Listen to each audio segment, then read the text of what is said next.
El tejido dental es una estructura cristalina formada por formas impuras de cristales de fosfato de calcio o hidroxiapatita. Esta se encuentra inmersa en una disolución acuosa que es la saliva, que a lo largo de toda la vida de los órganos dentarios, de acuerdo con la interacción de los alimentos y los sustratos bacterianos, puede llegar a tener un diferente pH. De esta manera se hace posible la disolución o cristalización de los sólidos que forman los órganos dentarios, o sea, la hidroxiapatita. Este proceso fisiológico normal se da a lo largo de toda la vida del diente. Toma aproximadamente 20 minutos por ciclo. Cuando este proceso está en equilibrio, es decir, que los iones que salen o se disuelven en la estructura son los mismos que se incorporan a ella, no hay lugar para la disolución de la hidroxiapatita ni para la pérdida de materia. Se habla de una disolución saturada o equilibrada. Pero cuando el proceso se desequilibra y se da a favor de los iones que salen de la estructura, hablamos de una disolución subsaturada, ya que existe mayor cantidad de iones que salen de la estructura de la hidroxiapatita al medio y eso le llamamos desmineralización. Esto sucede cuando el pH es de 5.5 y se mantiene por periodos largos. Si estos procesos rebasan a los de remineralización, hay pérdida de substancia y se da lugar a la caries.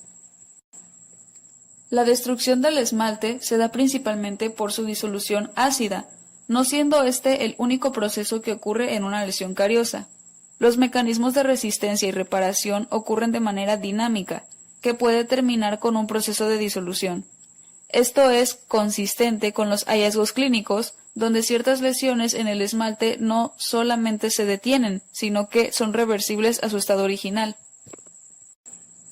En la imagen 1 se muestra el corte lateral de esmalte con lesión de mancha blanca, vista a escala de 1000x. En la imagen 2, misma que el recuadro 1 amarillo, se ve a una magnificación de 10.000x. En la imagen 3, misma que el recuadro 2, se ve a una magnificación de 20.000x, donde podemos observar la desorganización de los cristales en el cuerpo de la lesión, donde existe la pérdida y aposición de cristales de otros. La remineralización consiste en la deposición de iones de calcio y fosfato, así como otros iones en áreas previas de desmineralización, ya sea por caries o por alguna otra causa.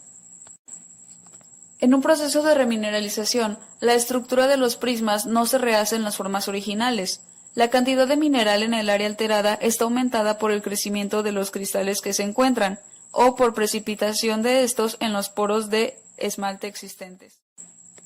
La saliva en el mantenimiento de la integridad de los tejidos duros juega un papel muy importante en el proceso de desmineralización-remineralización. Cuando los dientes hacen erupción, no se encuentran cristalográficamente completos, por lo que la saliva va a proporcionar los minerales necesarios para que el esmalte pueda completar su maduración, la cual hará que la superficie del esmalte sea más dura y menos permeable al medio bucal. La saliva ha sido considerada como la solución natural de la remineralización, puesto que la mayoría de las lesiones se encuentran cubiertas por biofilm, con concentraciones disponibles de calcio y fosfato en el fluido del biofilm, permitiendo una excelente difusión iónica y favoreciendo un proceso de remineralización.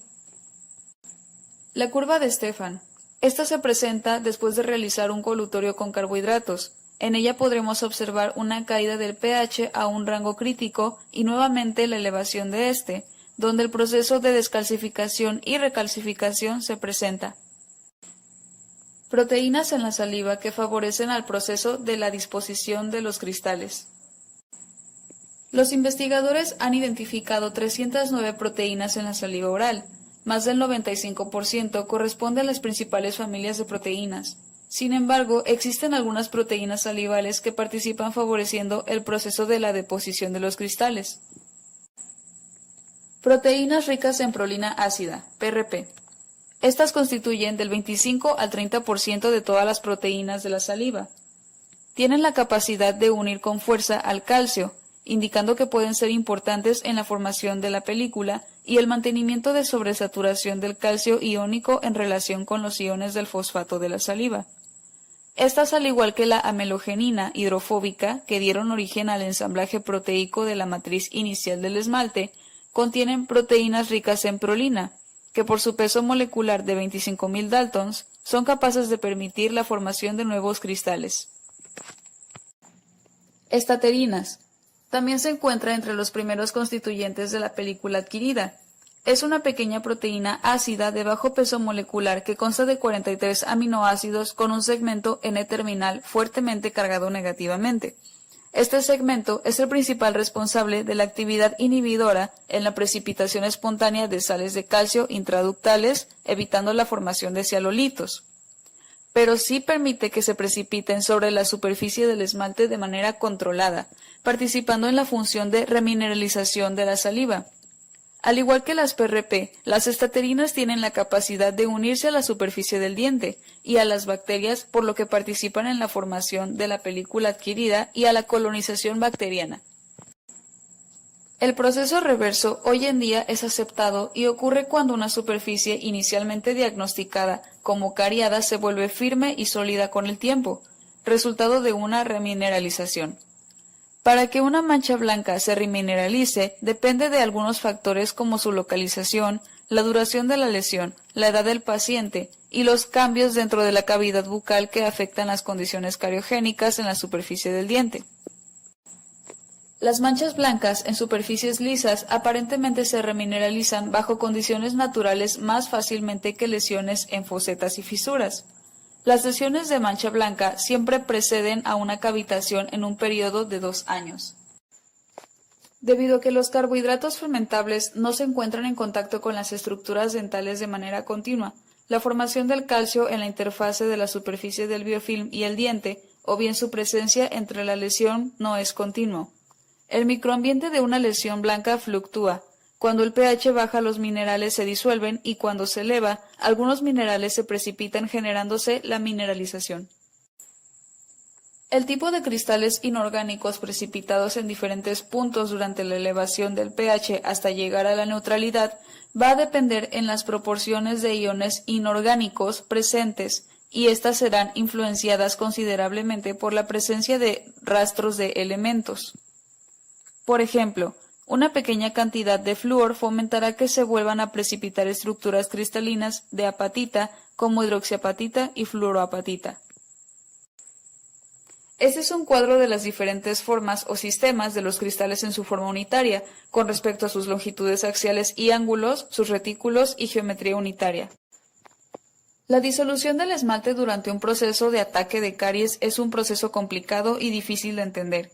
Esto se debe principalmente a que la hidroxiapatita es un mineral muy complejo y su solubilidad depende de la composición de la solución solvente, que también es complicada y de cambios continuos. Cuando el esmalte es expuesto a un pH de 5.5 o menos, este se disolverá de acuerdo a la siguiente ecuación. Debido a que esto ocurre rutinariamente entre el biofilm, la concentración de fosfato de calcio y otros iones en la solución se verá incrementada.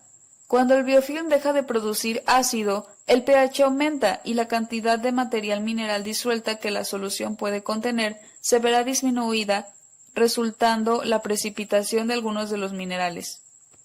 El ion calcio, fosfato y otros iones que originalmente están presentes en el biofilm serán añadidos a aquellos que están disueltos en el esmalte afectando al pH, donde se da el inicio de la precipitación como la formación de diferentes tipos de compuestos.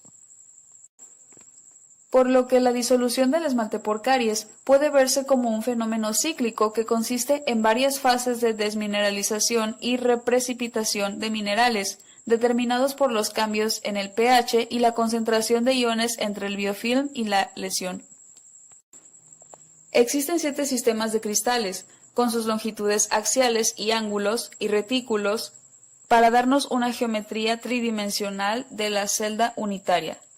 Aquí podemos ver la representación volumétrica de los dos tipos de calcio que conforman la hidroxiapatita de calcio, así como los otros elementos, grupos fosfatos y grupos hidroxilo, que contienen la hidroxiapatita. La presencia de flúor en el medio de disolución reduce de manera efectiva la solubilidad del esmalte, fomentando la precipitación de la fluoroapatita y previniendo la formación de cristales de fosfato de calcio más soluble, donde además de la fluoroapatita ya existente en el esmalte, se puede incluso formar más fluoroapatita. Un ejemplo práctico de este tipo de disoluciones son las aplicaciones tópicas de fluoruros, barnices fluorados o la utilización de derivados de la caseína, que son utilizados en la odontología para la prevención de las caries. Este proceso es posible debido a la naturaleza electronegativa del flúor. Este elemento tiene preferencia por la sustitución de los OH en la hidroxiapatita y es posible que en un pH de 7 o inferior, por el pequeño tamaño del flúor, se dé lugar a la formación de estructuras más densas y menos solubles. Se puede formar la fluoroapatita, también que por acción del fluoruro, los iones de calcio se estabilicen en la estructura de la hidroxiapatita, siendo más difícil que se desprendan de ella. Gracias a la comprensión del proceso desmineralización y remineralización, podemos utilizar productos como los fluoruros o derivados de la caseína de forma personal o profesional para prevenir la desmineralización y la caries dental.